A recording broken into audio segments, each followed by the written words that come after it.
ಸ್ವಾದ ಸರೋವರಕ್ಕೆ ಸ್ವಾಗತ. ನಾನು ಲತಾ ಜಯರಾಮ್. ನಮಸ್ಕಾರಗಳು ವೀಕ್ಷಕರೇ. ಇವತ್ತು ನಾನು ಬಹು ಆರೋಗ್ಯಕರವಾದ ಮೆಂತ್ಯದ ಹಿಟ್ಟು ಮತ್ತು ಬಹು ಉಪಯೋಗಿಯಾದ ಮೆಂತ್ಯದ ಹಿಟ್ಟಿನ ಗೊಜ್ಜು ಮಾಡಿ ತೋರಿಸ್ತಾ ಇದ್ದೀನಿ. ಮೆಂತ್ಯದ ಹಿಟ್ಟು ಬಹು ಉಪಯೋಗಿ. ಇದನ್ನು ಹೇಗೆ ಮಾಡೋದು ಅಂತ ನಾನು ನಿಮಗೆ ವಿಡಿಯೋದಲ್ಲಿ ಸ್ಟೆಪ್ ಬೈ ಸ್ಟೆಪ್ ತೋರಿಸಿದ್ದೀನಿ. ಸೊ ವಿಡಿಯೋ ಪೂರ್ತಿ ನೋಡಿ. ಮಾಡ್ಕೊಳ್ಳೋದು ಬಹಳ ಸುಲಭ. ಇದು ಮನೆಯಲ್ಲಿ ಪ್ರತಿಯೊಬ್ಬರು ಮಾಡ್ಕೋಬೋದು. ಹುಣಸೆ ಹಣ್ಣಿನ ಗೊಜ್ಜು ಮಾಡಿದ್ದೀನಿ ಮೆಂತ್ಯ ಪುಡಿ ಉಪಯೋಗಿಸ್ಕೊಂಡು. ಅದು ಹೇಗೆ ಅಂತ ನೀವೇ ನೋಡ್ತೀರಂತೆ. ನಮ್ಮ ಸ್ವಾದ ಸರೋವರ ಚಾನಲ್ ಯಾರ್ಯಾರು ನೋಡ್ತಾ ಇದ್ದೀರೋ ದಯವಿಟ್ಟು ಎಲ್ಲರೂ ಲೈಕು, ಶೇರು, ಸಬ್ಸ್ಕ್ರೈಬ್ ಮಾಡಿ ಮತ್ತು ಆ ಬೆಲ್ ಐಕಾನ್ ಪ್ರೆಸ್ ಮಾಡಿ ಆಲ್ ಅನ್ನೋ ಆಪ್ಷನ್ ಸೆಲೆಕ್ಟ್ ಮಾಡಿದ್ರೆ ನಾವು ಮಾಡೋ ಪ್ರತಿಯೊಂದು ಅಡುಗೆ ನೋಟಿಫಿಕೇಷನು ನಿಮಗೆ ಮೊದಲು ಬಂದು ತಲುಪತ್ತೆ. ಈಗ ನಾವು ಮೊದಲು ಮೆಂತ್ಯದ ಹಿಟ್ಟು ಮಾಡ್ಕೊಳ್ಳೋಣ. ಆಮೇಲೆ ಅದೇ ಪುಡಿನ ಉಪಯೋಗಿಸ್ಕೊಂಡು ಮೆಂತ್ಯದ ಹಿಟ್ಟಿನ ಗೊಜ್ಜು ಮಾಡೋಣ. ಬಹು ಉಪಯೋಗಿಯಾದಂಥ ಮೆಂತ್ಯದ ಹಿಟ್ಟು ಮಾಡೋಕ್ಕೆ ನಾನು ಮೊದಲು ಒಂದು ಕಪ್ಪಷ್ಟು, ಚಿಕ್ಕ ಕಪ್ ತೊಗೊಂಡಿದ್ದೀನಿ ನೋಡಿ, ಒಂದು ಚಿಕ್ಕ ಕಪ್ಪಷ್ಟು ತೊಗರಿಬೇಳೆ ತೊಗೊಂಡಿದ್ದೀನಿ. ಇದು ಬರೀ ಬಹು ಉಪಯೋಗಿ ಅಷ್ಟೇ ಅಲ್ಲ, ಇದು ಬಹಳ ಆರೋಗ್ಯಕರವಾದ ಖಾದ್ಯ. ಈ ತೊಗರಿಬೇಳೆ ಏನಿದೆಯಲ್ಲ ಅದನ್ನು ಚೆನ್ನಾಗಿ ಸಣ್ಣ ಉರಿನಲ್ಲಿ ಇಟ್ಕೊಂಡು, ಲೋ ಫ್ಲೇಮಲ್ಲಿ ಇಟ್ಕೊಂಡು ಚೆನ್ನಾಗಿ ಮೊದಲು ರೋಸ್ಟ್ ಮಾಡ್ಕೊಂಬಿಡೋಣ. ತೊಗರಿಬೇಳೆ ಚೆನ್ನಾಗಿ ಹುರಿದಿದೆ. ಇದನ್ನು ತೆಗೆದು ಒಂದು ತಟ್ಟೆಗೆ ಹಾಕೊಂಡ್ಬಿಡೋಣ. ಇವಾಗ ಕಡಲೆಬೇಳೆ, ಅದೇ ಕಪ್ಪಿನ ಅಳತೆ ಒಂದು ಕಪ್ಪಷ್ಟು ಕಡಲೆಬೇಳೆ. ಕಡಲೆಬೇಳೆನೂ ಘಮ ಘಮ ಅಂತ ಇದೆ. ಇದನ್ನು ತೆಗೆದು ಒಂದು ಬೇರೆ ತಟ್ಟೆಗೆ ಹಾಕೊಂಡ್ಬಿಡೋಣ. ಇವಾಗ ಅದೇ ಕಪ್ ಅಳತೆನಲ್ಲಿ ಒಂದು ಕಪ್ಪಷ್ಟು ಹೆಸರುಬೇಳೆ. ಹೆಸರುಬೇಳೆನೂ ಚೆನ್ನಾಗಿ ಹುರಿದಿದೆ. ಈಗ ಇದನ್ನು ತೆಗೆದು ಅದೇ ಬೇಳೆಗಳ ತಟ್ಟೆಗೆ ಹಾಕೊಂಡ್ಬಿಡೋಣ. ಬೇಳೆಗಳಲ್ಲಿ ಕಡೆಯದಾಗಿ ಉದ್ದಿನಬೇಳೆ. ಈ ಉದ್ದಿನಬೇಳೆ ಮಾತ್ರ ಬರೀ ಅರ್ಧ ಕಪ್ಪಷ್ಟು ಹಾಕೊಳ್ಳೋಣ. ನಾನು ಎಲ್ಲ ಸಣ್ಣ ಪ್ರಮಾಣದಲ್ಲಿ ಮಾಡಿ ತೋರಿಸ್ತಾ ಇದ್ದೀನಿ. ಮೆಂತ್ಯದ ಹಿಟ್ಟು ಬಹು ಉಪಯೋಗಿ ಅಂತ ಹೇಳಿದೆ, ಹಾಗಾಗಿ ನೀವು ಮಾಡ್ಕೊಳ್ಬೇಕಾದ್ರೆ ಸ್ವಲ್ಪ ಜಾಸ್ತಿನೇ ಮಾಡ್ಕೊಂಬಿಡಿ. ಯಾಕಂದರೆ ಇದನ್ನು ಧಾರಾಳವಾಗಿ ಸಾಕಷ್ಟು ದಿನ ಸ್ಟೋರ್ ಮಾಡ್ಬೋದು. ನಾನು ಸುಮ್ಮನೆ ನಿಮಗೆ ತೋರಿಸೋದಕ್ಕೋಸ್ಕರ ಒಂದು ಸಣ್ಣ ಪ್ರಮಾಣದಲ್ಲಿ ಮಾಡಿದ್ದೀನಿ. ಈ ಮೆಂತ್ಯದ ಹಿಟ್ಟು ಆರೋಗ್ಯಕರ ಅಂತ ಯಾಕೆ ಹೇಳ್ತೀವಿ ಅಂದರೆ, ನಾವು ಎಲ್ಲ ಥರ ಬೇಳೆಗಳು ಉಪಯೋಗಿಸಿದ್ದೀವಿ ಇದರೊಳಗೆ. ಈ ಬೇಳೆಗಳಲ್ಲೆಲ್ಲ ಪ್ರೋಟೀನ್ ಜಾಸ್ತಿ ಇರೋದ್ರಿಂದ ಮೆಂತ್ಯದ ಹಿಟ್ಟು ಆರೋಗ್ಯಕರ ಅಂತ ಹೇಳಿದ್ದು. ಉದ್ದಿನ ಬೇಳೆನೂ ಆಗಿದೆ. ಈಗ ಅದೇ ಪ್ಲೇಟಿಗೆ ವರ್ಗಾಯಿಸ್ಕೊಂಡ್ಬಿಡೋಣ. ಇವಾಗ 1 ಟೀ ಸ್ಪೂನಷ್ಟು ಜೀರಿಗೆನೂ ಚಿಟಿಪಿಟಿ ಅಂತ ಇದೆ. ಈಗ ಇದನ್ನು ಆ ಬೇಳೆಗಳ ತಟ್ಟೆಗೆ ಹಾಕೊಂಡ್ಬಿಡೋಣ. ಈಗ ತುಂಬ ಮುಖ್ಯವಾದ ಪದಾರ್ಥ ಮೆಂತ್ಯ. ನಾವು ಒಂದು 1/4 ಟೀ ಸ್ಪೂನಷ್ಟು ಮೆಂತ್ಯ ತೊಗೊಂಡಿದ್ದೀನಿ. ಇದು ನಮ್ಮ ಮೆಂತ್ಯದ ಹಿಟ್ಟಿನ ಹೀರೋ. ಇದು ಜಾಸ್ತಿ ಹಾಕೊಂಡ್ಬಿಟ್ರೆ ಏನಾಗತ್ತಂದರೆ ಕಹಿ ಜಾಸ್ತಿ ಆಗೋಗುತ್ತೆ. ಕೆಲವೊಬ್ರು ಕಹಿ ಜಾಸ್ತಿ ಇಷ್ಟ ಆಯ್ತಂದರೆ 1 ಟೀ ಸ್ಪೂನಷ್ಟು ಹಾಕೋಬಹುದು. ನಾನು ಒಂದು 1/4 ಟೀ ಸ್ಪೂನಷ್ಟೇ ಹಾಕೊಂಡಿದ್ದೀನಿ. ಮೆಂತ್ಯ ಚಿಟ್ಬಿಟಿ ಅಂತಿದೆ, ಬೇರೆ ತಟ್ಟೆಗೆ ಹಾಕೊಂಡ್ಬಿಡೋಣ. ಈ ಎಲ್ಲ ಬೇಳೆಗಳ ಜೊತೆಗೆ ಒಂದು ಅರ್ಧ ಕಪ್ಪಷ್ಟು ನಾನು ಗೋಧಿ ಹಾಕೊಂಡಿದ್ದೀನಿ. ರೆಗ್ಯುಲರ್ ಏನು ನಾವು ಗೋಧಿ ಬಳಸ್ತೀವಲ್ಲ ಅದೇ ಗೋಧಿ ಇದು. ಈ ಗೋಧಿ ಹಾಕೋ ಉದ್ದೇಶ ಏನಂದರೆ, ನಮ್ಮ ಬೇಳೆಗಳಲ್ಲೆಲ್ಲ ಪ್ರೋಟೀನ್ ಇರುತ್ತೆ. ಈ ಗೋಧಿನಲ್ಲಿ ಐರನ್ನು ಮತ್ತು ಫೈಬರ್ ಕಂಟೆಂಟ್ ಅಂದರೆ ನಾರಿನಂಶ ಮತ್ತು ಕಬ್ಬಿಣದ ಅಂಶ ಜಾಸ್ತಿ ಇರೋದ್ರಿಂದ ಸ್ವಲ್ಪ ಗೋಧಿ ಹಾಕ್ತೀವಿ ಇದಕ್ಕೆ. ನೋಡಿ, ಗೋಧಿನೂ ಹುರಿತಾ ಇದೆ. ಗೋಧಿ ಹುರಿದಾಗ ದಪ್ಪ ದಪ್ಪ ಆಗುತ್ತೆ ಮತ್ತು ಚಿಟ್ಪಿಟಿ ಅಂತ ಇದೆ ನೋಡಿ. ಇವಾಗ ಗೋಧಿ ಹುರಿದ ಹಾಗೆ ಇದನ್ನು ತೆಗೆದು ಆ ಬೇಳೆಗಳು, ಜೀರಿಗೆ, ಮೆಂತ್ಯ ಏನು ಹಾಕ್ಕೊಂಡಿದ್ದೀವಲ್ಲ ಅದೇ ತಟ್ಟೆಗೆ ಹಾಕೊಳ್ಳೋಣ. ಇವಾಗ ಈ ಪ್ಯಾನಿಗೆ 1 ಟೀ ಸ್ಪೂನಷ್ಟು ಎಣ್ಣೆ ಹಾಕೋತಿದ್ದೀನಿ. ಎಣ್ಣೆ ಹಾಕ್ಕೊಂಡು ಗಟ್ಟಿ ಹಿಂಗೆ ಇಟ್ಕೊಂಡಿದ್ದೀನಿ. ಗಟ್ಟಿ ಹಿಂಗು ಮತ್ತು ಅರಿಶಿಣದ ಕೊನೆ ಇದೆಯಲ್ಲ ಅದು ಇಟ್ಕೊಂಡಿದ್ದೀನಿ. ಅದನ್ನು ಸ್ವಲ್ಪ ಚೆನ್ನಾಗಿ ಹುರ್ಕೊಂಡ್ಬಿಡೋಣ. ಕೆಲವೊಬ್ಬರು ಇದಕ್ಕೆ ಧನಿಯಾ ಅಂದರೆ ಕೊತ್ತಂಬರಿ ಬೀಜ ಹಾಕೋಬೋದು.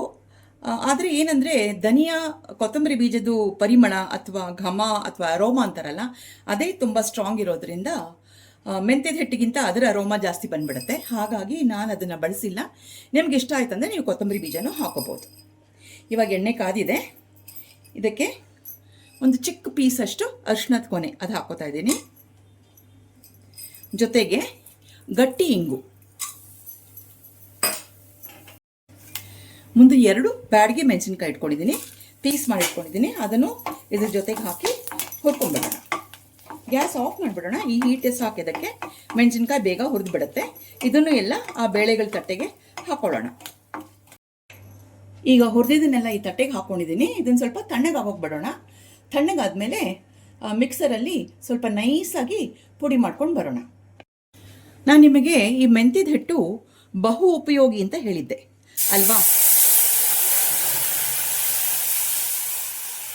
ಈಗ ಈ ಮೆಂತ್ಯದ ಹಿಟ್ಟನ್ನ ಮೊದಲ ಅನ್ನಕ್ಕೆ ಅಂತ ಊಟ ಕೂತ್ಕೊಂಡಾಗ ಫಸ್ಟು ಊಟ ಮಾಡಬೇಕಾದ್ರೆ ಬಿಸಿ ಅನ್ನಕ್ಕೆ ಒಂಚೂರು ತುಪ್ಪ ಹಾಕ್ಕೊಂಡು ಮೆಂತ್ಯದ ಹಿಟ್ಟನ್ನು ಹಾಕ್ಕೊಂಡು ತಿನ್ನೋದು ಅಭ್ಯಾಸ ಉಂಟು. ಅಷ್ಟೇ ಅಲ್ಲದೆ ಮೆಂತ್ಯದ ಗೊಜ್ಜು ಮಾಡ್ತಾರೆ.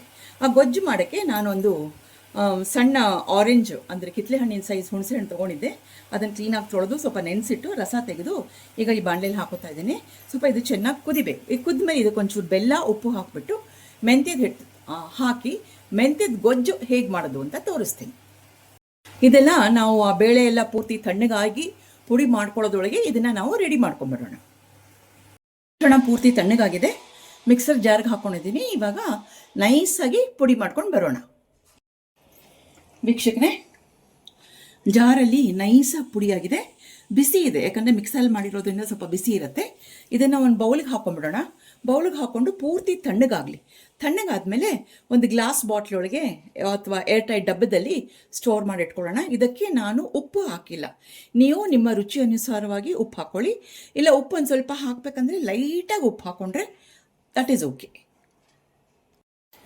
ವೀಕ್ಷಕರೇ, ಹುಣಸೆಹಣ್ಣು ಹಾಕ್ಕೊಂಡಿದ್ದು ಚೆನ್ನಾಗಿ ಕುದ್ದು ಈಗ ಅದರ ಕ್ವಾಂಟಿಟಿ ಕಡಿಮೆ ಆಗಿದೆ. ಹುಣಸೆಹಣ್ಣು ಗಟ್ಟಿನೂ ಆಗಿದೆ. ಇವಾಗ ಅದಕ್ಕೆ ಸ್ವಲ್ಪ ಬೆಲ್ಲ ಹಾಕೋತಾ ಇದ್ದೀನಿ. ಬೆಲ್ಲ ಒಂದು ಸ್ವಲ್ಪ ಕರಗಲಿ. ಸೊ ನಮ್ಮ ಮೆಂತ್ಯದ ಹಿಟ್ಟು ರೆಡಿಯಾಗಿದೆ.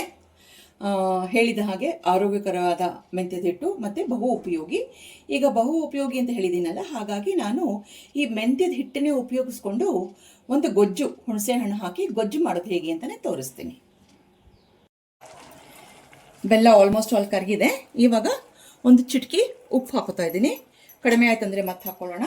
ಮತ್ತು 1 ಟೀ ಸ್ಪೂನಷ್ಟು ಪುಡಿ ಹಿಂಗೆ ಇಟ್ಕೊಂಡಿದ್ದೀನಿ, ಅದನ್ನು ಹಾಕೋತಿದ್ದೀನಿ. ಇವಾಗ 2 ಸ್ಪೂನು ಮೆಂತ್ಯದ ಹಿಟ್ಟೇನು ರೆಡಿಯಾಗಿದೆಯಲ್ಲ ಅದನ್ನು ತೊಗೊಂಡು ಸ್ವಲ್ಪ ತಣ್ಣೀರು ಹಾಕ್ಕೊಂಡು ಗಂಟು ಬರ್ದಿರೋ ಹಾಗೆ ಕಲಿಸ್ಕೊಂಡು ರೆಡಿಯಾಗಿದೆ. ಇವಾಗ ಈ ಮಿಶ್ರಣನ ನಮ್ಮ ಹುಣಸೆ ಹಣ್ಣು ಗೊಜ್ಜಿಗೆ ಸೇರಿಸ್ಕೊಂಡ್ಬಿಡೋಣ. ಸೊ ಮೆಂತ್ಯ ಹುಣಸೆ ಹಣ್ಣು ಗೊಜ್ಜಾಗತ್ತೆ. ಕೆಲವೊಬ್ರು ಇದನ್ನು ಈ ಹುಣಸೆ ಹಣ್ಣನ್ನ ಕುದಿಸ್ದೆ ಹಾಗೆ ಹುಣಸೆ ಹಣ್ಣಿನ ನೀರಿಗೆ ಮೆಂತ್ಯ ಕರಗಿಸ್ಕೊಂಡು ಹಾಕೋತಾರೆ. ಏನಾಗುತ್ತಂದರೆ ಆವಾಗ ಬೇಗ ಕೆಟ್ಟು ಹೋಗುತ್ತೆ. ಯಾಕಂದರೆ ಹುಣಸೆ ಹಣ್ಣು ಕುದ್ದಿರಲ್ವಲ್ಲ, ಕೆಟ್ಟು ಹೋಗುತ್ತೆ. ಮತ್ತು ನೀವು ಕರಗಿಸ್ಕೊಳ್ದೆ ಡೈರೆಕ್ಟಾಗಿ ಪುಡಿ ಹಾಕ್ಕೊಂಡ್ರೆ ಕೂಡ ಗಂಟಾಗೋಗುತ್ತೆ. ಸೊ ಆದಷ್ಟು ನೀವು ನೀರಲ್ಲಿ ಕರಗಿಸ್ಕೊಂಡು ಹಾಕ್ಕೊಳ್ಳಿ, ಆವಾಗ ಗಂಟಾಗೋದಿಲ್ಲ. ಈಗ ಇದನ್ನು ಒಂದು 2 ನಿಮಿಷ ಕುದಿಸ್ಬಿಟ್ಟು ಆಮೇಲೆ ಗ್ಯಾಸ್ ಆಫ್ ಮಾಡಿಬಿಡೋಣ.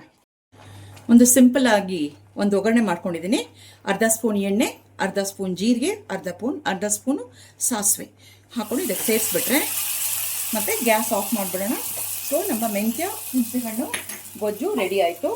ಈ ಗೊಜ್ಜುನ ನಾವು ಚಪಾತಿ ಜೊತೆಗೆ, ಇಡ್ಲಿ, ದೋಸೆ ಜೊತೆಗೆ ತಿನ್ನೋಕೆ ತುಂಬ ಚೆನ್ನಾಗಿರುತ್ತೆ. ಅಥವಾ ಊಟ ಮಾಡಬೇಕಾದ್ರೆ ಮೊಸರನ್ನ ಜೊತೆಗೆ ಕಲ್ಸ್ಕೊಂಡು ತಿನ್ನೋಕೆ ತುಂಬ ಚೆನ್ನಾಗಿರುತ್ತೆ. ಇದನ್ನು ನೀವು ಫ್ರಿಜ್ಜಲ್ಲಿ ಇಡಬೇಕಂತ ಅಗತ್ಯ ಏನಿಲ್ಲ. 1-2 ವಾರದವರೆಗೂ ಹೊರಗಡೆನೇ ಇಡ್ಬೋದು, ಕೆಡೋದಿಲ್ಲ. ಒಂದು ಹುಣಸೆ ಹಣ್ಣು ಕುದಿಸಿರ್ತೀರ, ನೆಕ್ಸ್ಟು ಮೆಂತ್ಯ ಒಳ್ಳೆ ಪ್ರಿಸರ್ವೇಟಿವ್, ಹಾಗಾಗಿ ಬೇಗ ಕೆಡೋದಿಲ್ಲ. ಸೊ ಇಷ್ಟು ಹೇಳಿ ನಮ್ಮ ಮೆಂತ್ಯದ ಹಿಟ್ಟು ಮಾಡಿ ತೋರಿಸಿದ್ದೀನಿ, ಆ ಮೆಂತ್ಯದ ಹಿಟ್ಟಿಂದ ಗೊಜ್ಜು ಮಾಡಿ ತೋರಿಸಿದ್ದೀನಿ. ನಮ್ಮ ಈ ವಿಡಿಯೋನ ಮುಗಿಸ್ತಾ ಇದ್ದೀವಿ. ಮುಂದಿನ ವಿಡಿಯೋಲಿ ಸಿಗೋಣ. ಅಷ್ಟವರೆಗೂ ನಮಸ್ಕಾರಗಳು.